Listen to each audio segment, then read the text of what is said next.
اومدیم باغ جهان نما به پیشنهاد همکارمون. دیوونه کننده است، خیلی خوشگله. یعنی این درخت‌ها نگاه کنید بچه‌ها، این درخت‌ها تو شیراز این کار زیاد میکنن. درختایی که خوش میشه یعنی دیگه اصلا هیچ نمیده، میان درختو خب چیز میکنن، این حالت منبت کاری میکنن درختو. ببین چقدر ضد نوره. در وایسا سایه میگم ها کن. درختو منبت کاری میکنن که یه اثر هنری بشه. ببین چقدر خوشه. بعد یه بوی بهار نارنجی پیچیده اینجا که نگو حاجی. اینم شیرازه عزیز اومدن همه بهار نارنجی رو برداشتن. پروانه رو وای ببین اینم 7 سینشه. ببین چقدر خوشگله، چقدر خوشگله.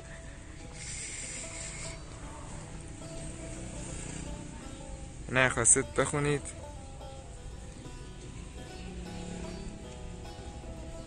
بگیرم.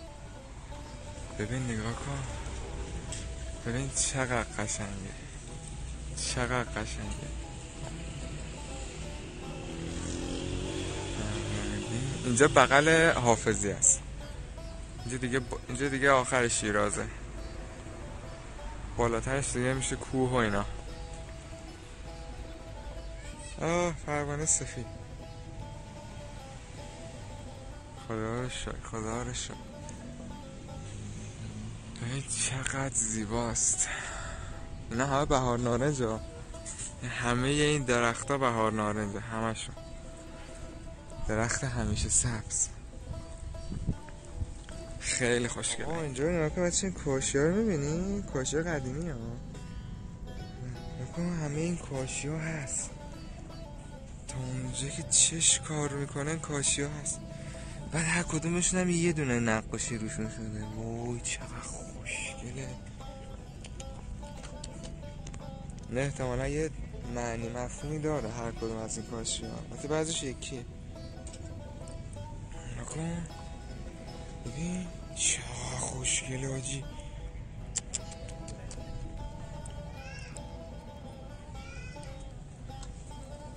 چقدر خوشگله.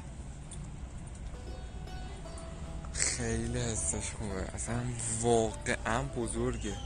حالا بریم باز براتون فیلم میفرستم. آقا به این میگن احساس لیاقت. شهر زیبایی ها در مشرق زمین. هیچ شهری علت زیبایی ها. واقعا همینه، یعنی این واقعا همینه. مگر شیراز واقعا God bless شیراز. واقعا همه در مشرق زمین، به نظرم تو کل زمین خیلی بی‌نظیره شیراز. آقا اینم باز نکن، آدم لذت میبره.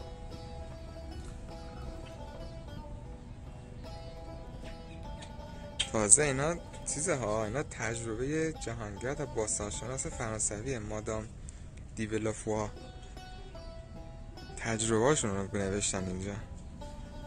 واقعا اینم مال چیزه ابن بطوطه.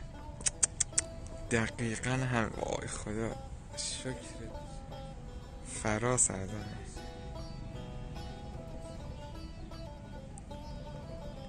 دقیقا همینه ها، یعنی این واقعا همینه، واقعا همینه، واقعا همینه.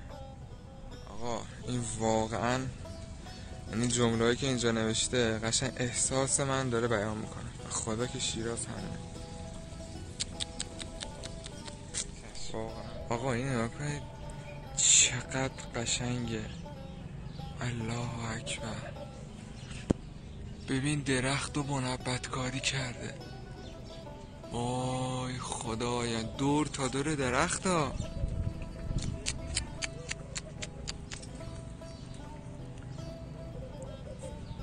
آقای حمید عمادی اینا هست. وای ماشاءالله رو درخت منبت کرده. وای چقدر قشنگه. ببین تو رو خدا. الله اکبر. خدای شکرت. بچه اینجا نگاه کنید، آدم دیوانه میشه. برگار اینا همه چوبه ها، اینا از دل چوب در آورده این پرنده رو. واو الله اکبر، چقدر قشنگه خدایا. وایسا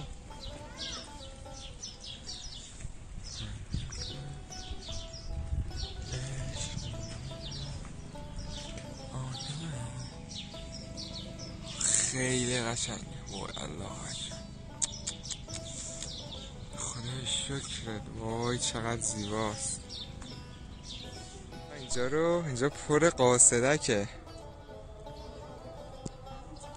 پر قاصدکه اینجا. میبینی؟ وای از اینا یعنی که فوت کنی بلند میشه. وای خدایا تا ندیده بودم این همه. خدا رو شکر. آقا بچه ها نگاه کنید چقدر اینجا واسه هنرمند، واسه هنر ببین چقدر اینا همه مثلا هنرمنده چیزن، شیرازن. یه سریاشون که به رحمت خدا رفتن. این ور هست و 3 تا اون وره، دوره اینجا هست، اینجا هست. این سردیس میگن، تندیس میگن، چیه گذاشتن اینجا درست کردن. چقدر خوشگل است. هنر مثلا خطاطی، خاتم، چیزای مختلف. چقدر قشنگه واقعا. آدم واقعا لذت میبره. چه باوری میده ها. مثلا نکنش استاد علی صدری، هنرمند صنایع دستی، دواتگری و قلمزنی، مشاهیر فارس. ببین نکن چقدر واقعا این شیراز اینجا میرسه که یه خونه مثلا چی بوده، خرابه بوده، بعد جلوش چیز زدن. نکن چی گذاشتن جلوش برای اینکه مثلا اون خرابه ها معلوم نباشه. نم جنگ رستم و سهراب چیه نکن از شاهنامه گذاشتن. چقدر قشنگ، چقدر قشنگ. بعد قشنگ زیر همه اینا اسم هنرمند و نقاش و خطاط و همه ایناشو نوشته. چقدر قشنگ. مجسمه از این هنرمند چینیه، نمیدونم داستانش چیه خب، ولی مثل که تقدیم کردن به اینجا شیراز. نمیدونم داستانش چیه. چی؟